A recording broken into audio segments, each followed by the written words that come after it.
Hello, and welcome to Past, the podcast about those who would never rule. I'm Veronica Fortune, and this week's episode is Prince Sado, Part 2. Welcome back. Last week ended on a poor note, as will this week. I'm sorry, history isn't usually pretty, and this is very real. You'll remember that we ended last week with Prince Sado promising not to kill anyone else, which sounds great. Until you learn that he lied. Or, at least, in the long run, he couldn't control himself. This week, though, we start out with a wedding, which, in theory, could be happy news. As I discussed last week, King Yongzhou's queen had died. After observing a proper mourning period, it was time for him to find a new wife. Due to a complicated rule his father put in place, he couldn't elevate any of his noble consorts to queen. So a new woman needed to be found. Much like his son's first marriage, the court ordered eligible women to be presented. The king selected Jongsun, who was 13. Yes, she was 10 years younger than Prince Sado. The couple wouldn't have any children. It appears that the very young queen might have been infertile. There are no records of any pregnancies between the two of them. So, Sado had lost his adoptive mother and grandmother, and his father had married a teenager. Plus, his mental health was a mess. This isn't a good setup. Oddly, he didn't have any problems with his father marrying again. He managed to perform his filial duties to both his father and new stepmother. He was also an attentive father, at least to his oldest surviving son, Yongzhou. I want to make sure to share that he wasn't all bad. He was also close to his sisters. His wife wrote that even when he was incredibly unwell, he was able to control his behavior towards them most of the time. Throughout this period, Sado was also overspending. He exceeded his allowance regularly and basically stole funds from the palace's general account. His reign as regent was not going to impress anyone. To be fair, part of the reason he was struggling with funds was his clothing phobia. He needed up to 30 outfits laid out for him each morning and still struggled to get dressed. He'd often burn the outfits he didn't like. And yes, he did kill people over his clothing issues. King Yongzhou fell ill at the start of 1759. While he was unwell, he was afraid for what would happen if he died. It was very clear that Sado was in no position to rule due to his mental health. Yongzhou did recover, but his illness showed him how bad things were. After his recovery, in late March 1759, Yongzhou appointed Yongzhou the Grand Heir. Grand Heir is the designation for the son of the Crown Prince if the Crown Prince is the son of the king. In Korea, a crown prince can be someone who isn't the son of the king. Looking at a family we've seen before, this would be like Edward VIII of England appointing Albert Frederick Arthur George the crown prince instead of just heir presumptive. In the Korean royal family, the crown prince is just the next person who's eligible to be king, should the king die. Unlike in, say, France and England, where the Dauphin or the Prince of Wales are always people that cannot be displaced by anything other than their own death. And of course, there isn't anything equivalent to Grand Heir in European courts. At least I don't think so. I mean, Le Petit Dauphin, but that's not an actual legal title. It was just a nickname. I will come to that at some point in the future. Yongzhou being appointed Grand Heir pleased both his parents and his grandfather greatly. And as I've mentioned, Yongzhou will grow to be a great king, even if his reign isn't that long. Prince Sado was proud of his son's appointment. In his wife's book, both of them were just overjoyed by it. In 1760, Sado's symptoms became worse. He was more violent, and his clothing phobia wasn't getting better. He was burning a lot of clothes. He was also hallucinating regularly. Yongzhou criticized his son more harshly as his illness became worse. The king even called Sado's tutors to a formal audience on the prince's birthday to dress his son down. What a great birthday present. Sado had a particularly violent outburst in response. He yelled at his own children, who were all under 10, and kicked them out of his rooms. This was also the first time his biological mother saw his illness in person. She had, of course, heard rumors. She was completely appalled. That same year, Prince Sado threatened his sister, Princess Huan, with a sword. Sado had always expected Huan to help him with his father, but this year he became even more demanding towards her. He resented her because she was their father's favorite. In addition to threatening her, he tried to ban her from returning to her own residence. The sword incident occurred after he got her to convince their father to move. Sado wanted Yongzhou gone to a different part of the palace so he could play more war games. His sister managed it, and he still raised a sword to her. This threat to his sister was the first time that I can find that he actually threatened a family member. Previously, it had just been eunuchs and court ladies and general servants. Not to suggest that threatening or hurting or killing those people is okay, but from a mental health perspective, this stepping up to threatening your intimates and members of your family is a huge deal, and we'll see this continue to get worse. Sado was given permission by his father to travel. His sister helped him with this after the sword incident. Around this time, he assaulted his wife, throwing a game board at her. She actually hid from court while the injury healed. This shows a slow ramping up of his issues. Amazingly, Sado's trip went better than anyone could have expected. At the palace, it was calm, and Sado was a bit bored on his trip. When he returned, though, he wanted to leave again. His father and wife were able to convince him not to. He was angered, though, because his father was spending quality time with his son. Sado had always wanted his father's affection, and seeing his father be so kind to his son deeply hurt him. Sado was spending his free time playing war games and riding his horse. Remember, he was meant to be regent. He needed to actually pay attention to ruling. When he grew bored of this, he left the palace and attacked people. During a moment of anger while he was in the palace, he beat his second junior consort to death. Nero much? The pair had 2 young children. After this act, Sado left the palace. Hyegyang even had to arrange the young woman's funeral. Sado didn't even respond when he returned. Not long after, he snuck out to travel to Pyongyang. His wife and his servants hid his trip from everyone else in the palace. His earlier trips hadn't helped, but his trip to Pyongyang seemed to have calmed him.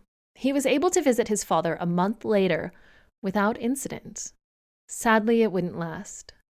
Sado became unwell in late March 1761. His wife actually writes in her memoirs that she wished he would have died of this illness. It took him 5 months to recover. Around this time, his father found out about his trip to Pyongyang and got upset at his son, though the king managed to not yell at him about this. Sado's health, both physically and mentally, was bad, but in 1761 he helped select his oldest son's future wife. The future queen, Hyoe, was only 9. Jongjo was 9 as well, so much like Sado and Hyegyang, a rather young couple. Sado, despite his health, was kind and supportive of his new daughter-in-law. The feeling was apparently mutual. As far as I can tell, when Sado was mentally well, he was a charming, thoughtful, intelligent man. Not long after the young woman was selected, they both, her and Jongjo, came down with smallpox. Yet again, let me mention how amazing vaccines are. Thankfully, the young couple recovered. His son's recovery seemed to help, at least momentarily, Sado's mental health. The couple were officially married in early March 1762. Surprisingly, while his son was sick with smallpox, Sado was able to control his emotions. But at the final selection of his son's bride, Sado actually struggled to get ready for that day. Yet again, remember his clothing phobia. His father was judgmental towards his choices in clothing, but actually managed to avoid yelling at him. Both father and son, as in the king and Sado, managed to make it through everything at least half well. In addition to Yongjo's distress over his son's illness, Sado's father-in-law and his wife were greatly distressed. It's important to remember that Prince Yongjo needed to be protected if he were ever to have a chance to rule. A child can be judged by their parents' behaviors and downfall, and Sado's behaviors were deeply troubling, and he was about to have a horrible downfall. In early 1762, Sado's symptoms flared up. He ordered his servants to do things that upset his wife so much that she didn't write it down. Apparently, his servants actually yelled at him. With this, Sado started drinking. He started holding parties, and reading between the lines, I don't think these were parties that most of us would want to go to. It seems as though while partying, he was also preparing to die. He had placed funeral items around his rooms.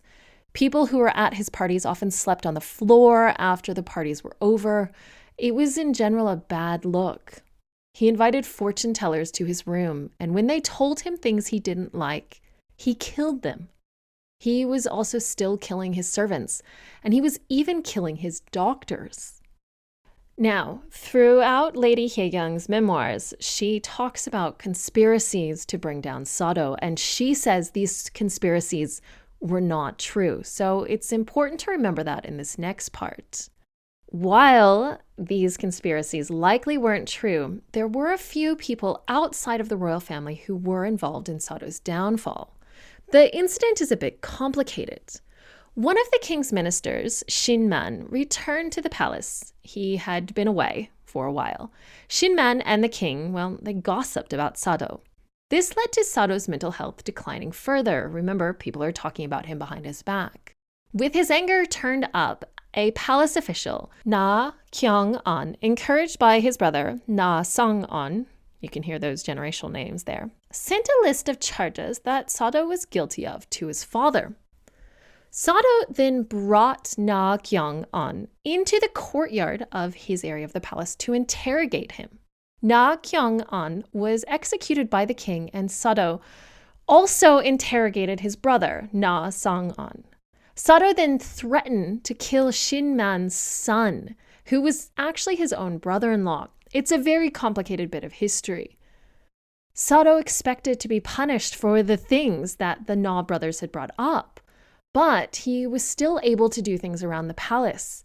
His mother, though, had noticed his actions. This is when Sado's behavior became somehow more problematic. He attempted to sneak into the area of the palace his father lived. With this, his mother approached his father to properly deal with their son. There is an implication that he was actually trying to assassinate the king. His behavior was out of control. His wife, Lady Hyeyoung, actually considered taking her own life due to how much of a struggle it was. She wrote in her memoirs that the only thing that stopped her was her son. His own mother, the biological one I've mentioned a few times. Being unable to help him and seeing how poorly things were going may have encouraged King Yongjo to find a way to execute Sado. On the 3rd or 4th of July, 1762, Crown Prince Sado was ordered into a rice box. Now, this is the part of the story you may have heard of before this episode. What you may not know is that his wife actually tried to kill herself on this day. She was only stopped because there were people around her who took the knife out of her hand. Her son, their shared son, pleaded with his grandfather for his father's life. Sado wasn't as lucky. His father knew what he was doing. King Yongjo couldn't command the execution of his son in a traditional way.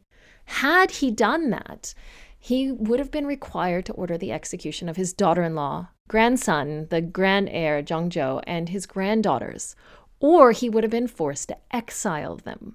Either way, it would have been really bad for the future of his dynasty. I can tell you, July in Korea is rather humid and hot. You often find that you're constantly thirsty and you're sweating and you never cool down. Being stuck in a small box would be torture, and that might have been part of the goal. Yongjo didn't expect his son to survive this trial. Sado was placed in the box to die. This doesn't mean that Sado just gave up. He was recorded begging for his life. His son, again, begged for his life. This was obviously a disaster for Sado, since he was dying in a box.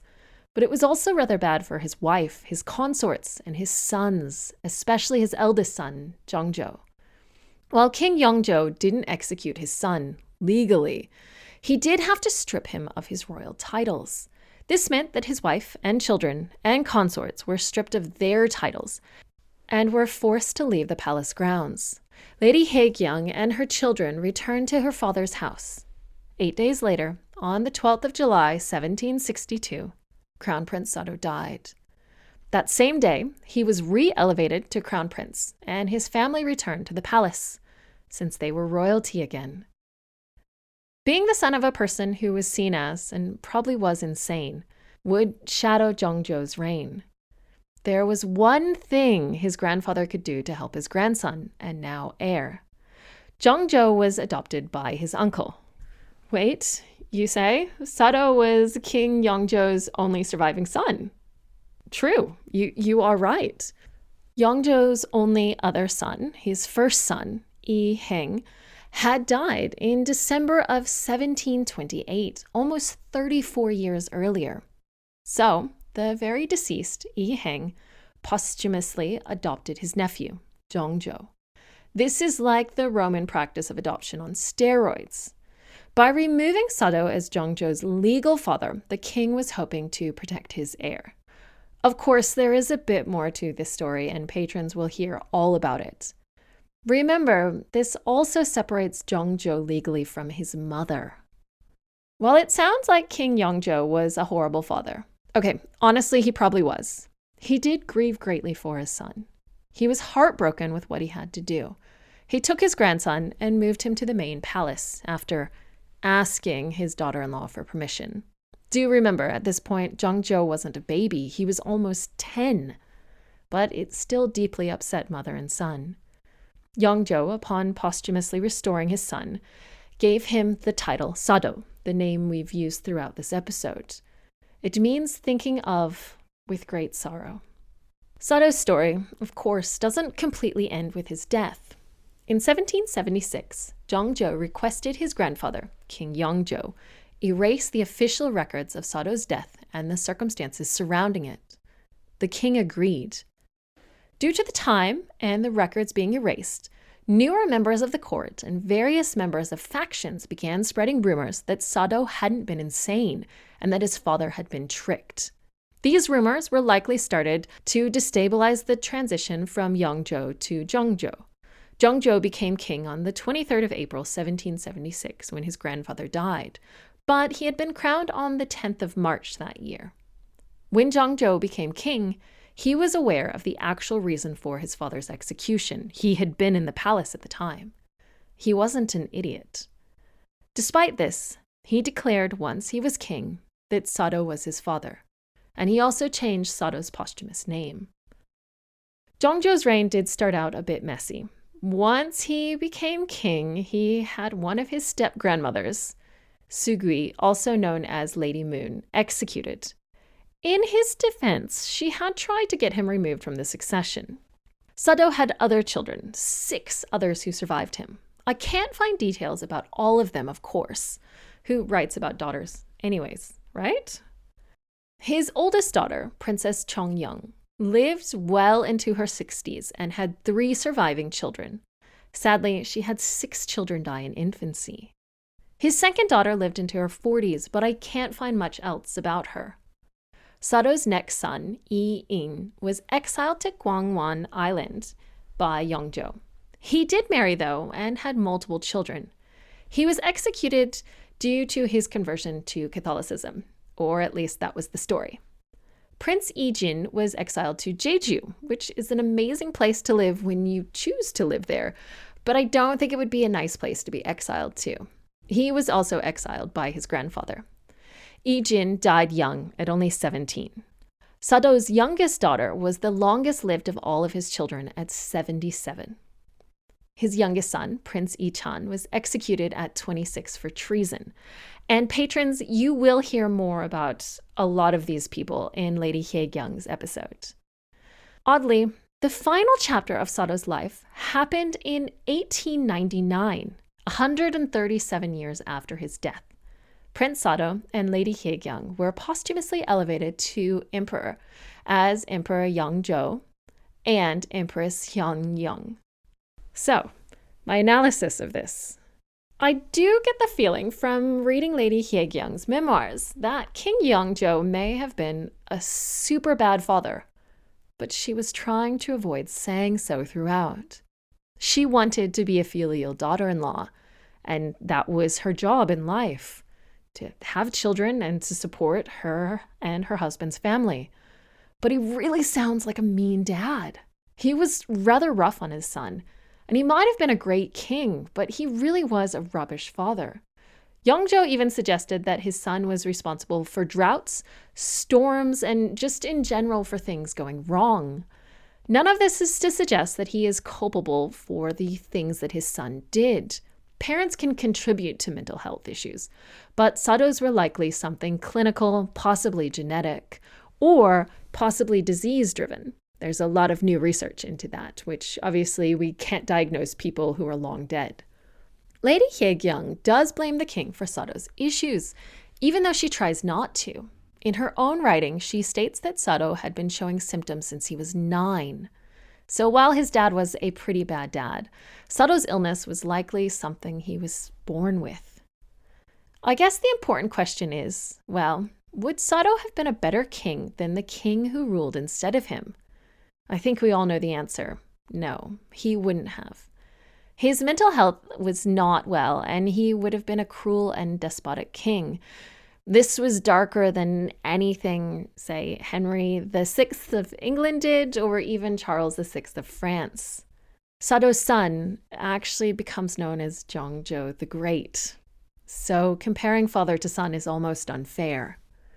Something you may not know about Korean history. Many younger sons of kings or heirs were sent to islands in exile. The problem with doing this with Prince Sado is that he was violent, and banishing him meant banishing his family. By choosing the rice box as Sado's execution, Yangzhou was able to protect Sado's family, and Sado's sons were his only heirs.